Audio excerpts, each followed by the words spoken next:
So, Tony Khan made his announcement. So first and foremost, I would like to just say, Tony, can you stop making every big game-changing announcement being an announcement? Because at this point, it's become a meme. Stop, man. Like, how many times have we seen that same graph where it says, Tony's expected to make a huge announcement? And then sometimes he doesn't make the announcement, Tony Schiavone does, or they just show it and not really do anything afterwards with it. When they got Jay Whitehall to show up, and that was by a miscalculation where they go ahead and have Tony Khan admitting transparency, so props to that. He goes ahead and admits, yeah, I worded my tweet wrong. I could have easily just admitted to it and said I was drunk. That probably would make me look bad, but still. But instead, he opted to contact New Japan and Impact saying, hey, can I borrow Jay White for this? I need to make it up to my fans because I kind of fucked up with my tweets. You got it. And long and behold, he got Jay Whitehall to show up for about 2 weeks. We'll see what happens in the fallout afterwards as the pandemic's restrictions start to go away. Whether or not that should be a good thing, whether or not that's a good idea is up for debate. And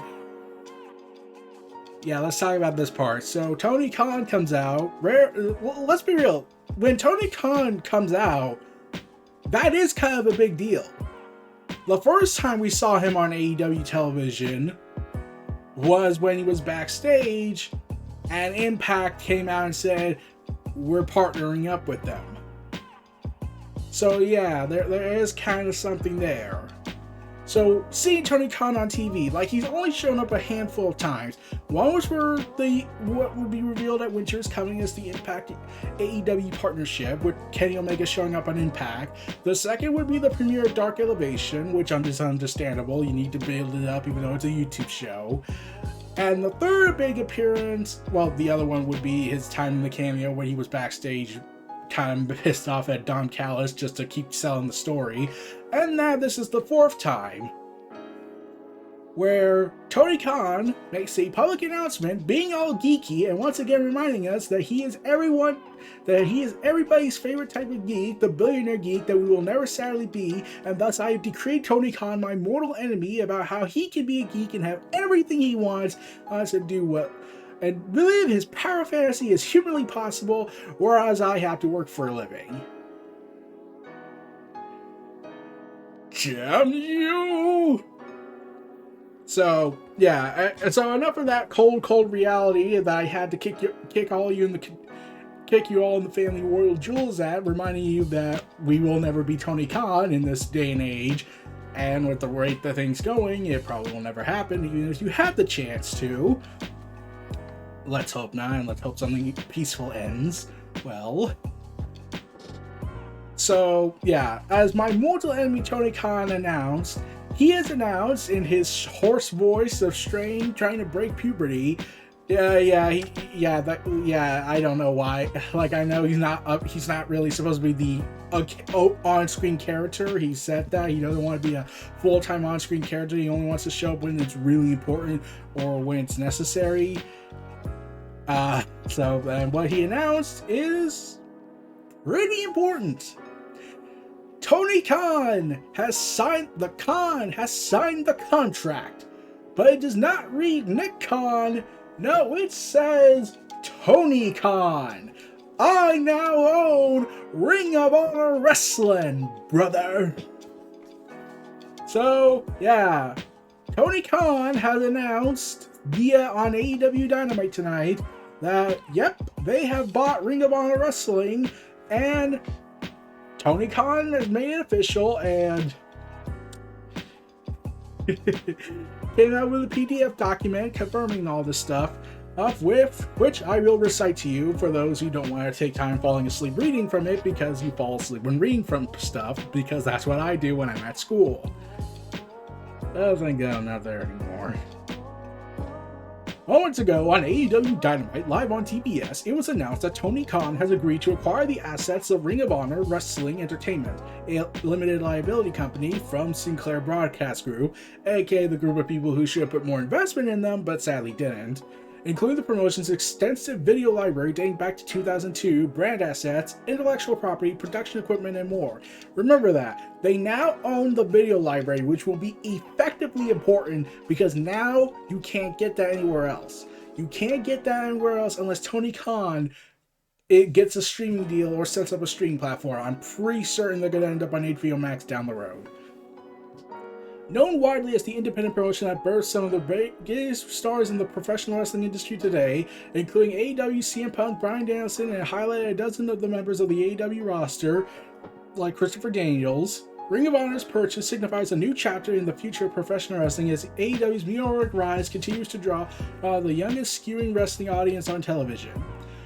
ROH's influence, Tony Khan said, on modern professional wrestling is etched permanently in the history books, and this acquisition ensures that its legacy will be kept alive and treated with the utmost respect.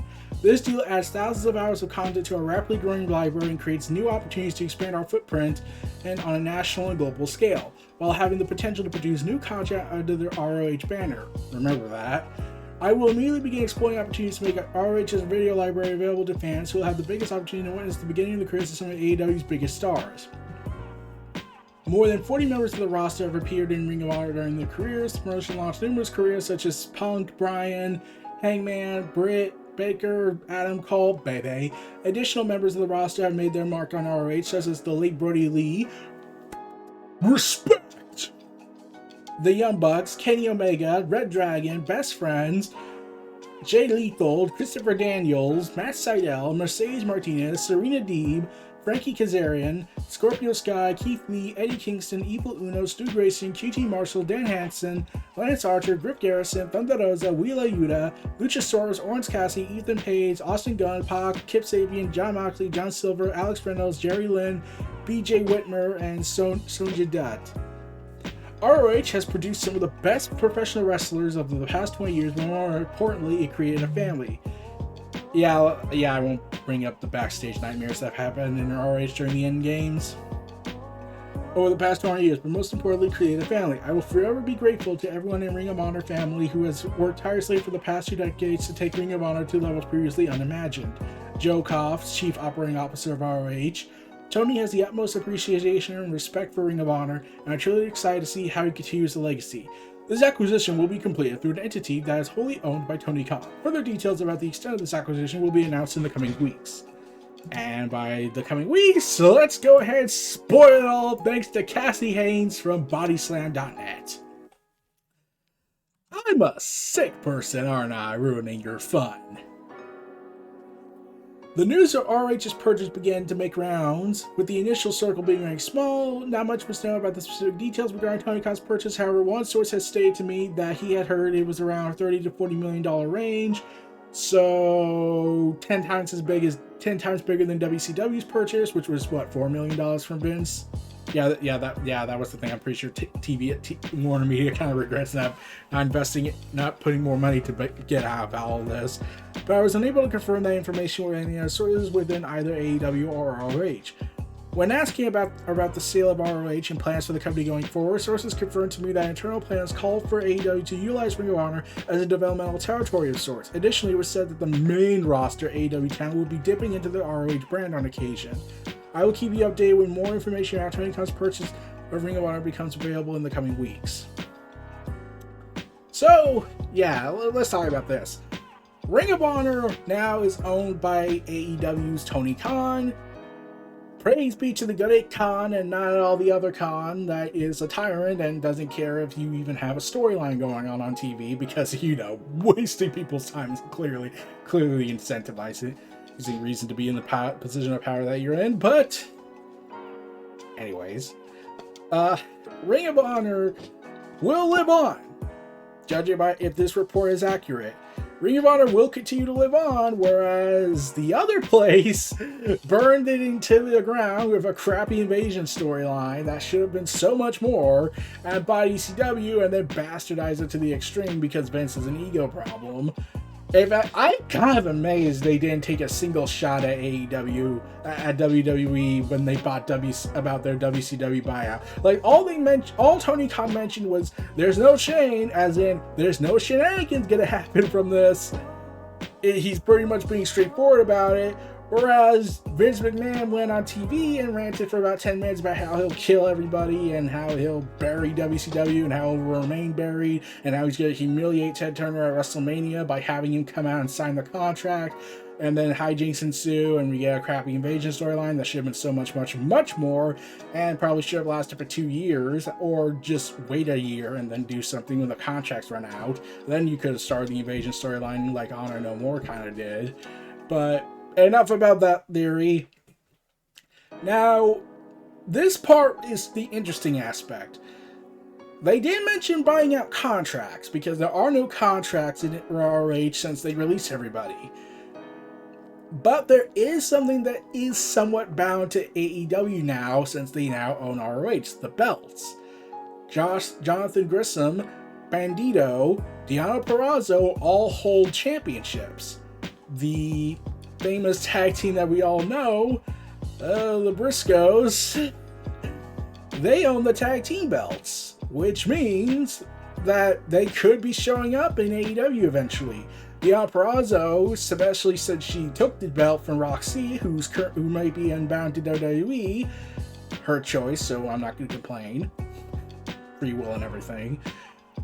But yeah, Deonna Purrazzo has the ROH championship, so now it's like, oh, is she finally showing up? Please say she's finally showing up. So we could get our two-lady power trip group and finally kick ass and take names across women's wrestling industry. That's the thing I'm kind of hoping for. Before we do a feud between the two.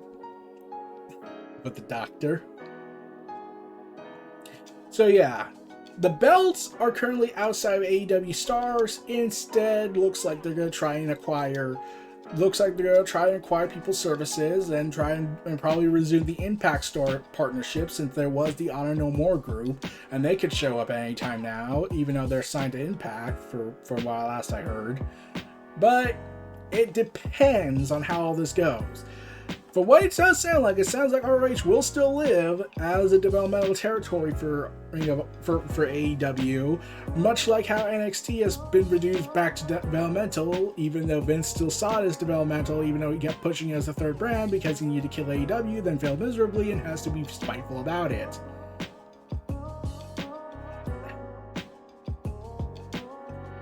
Okay.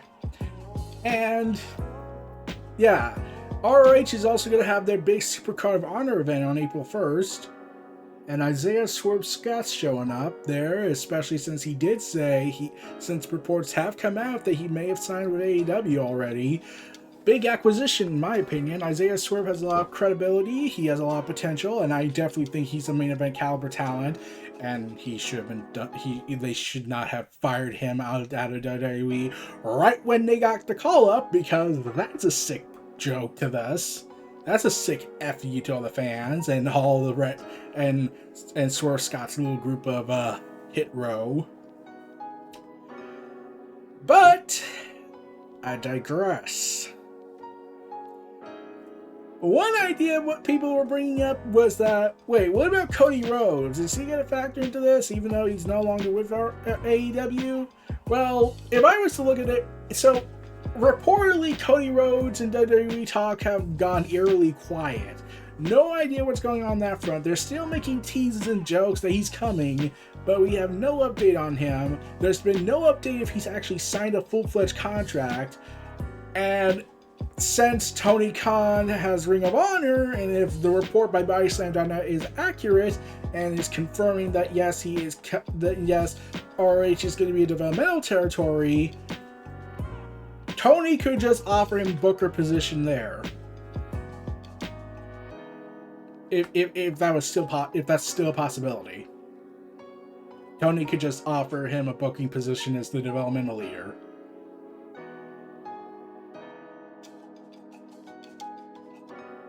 I think that would convince Cody to come back.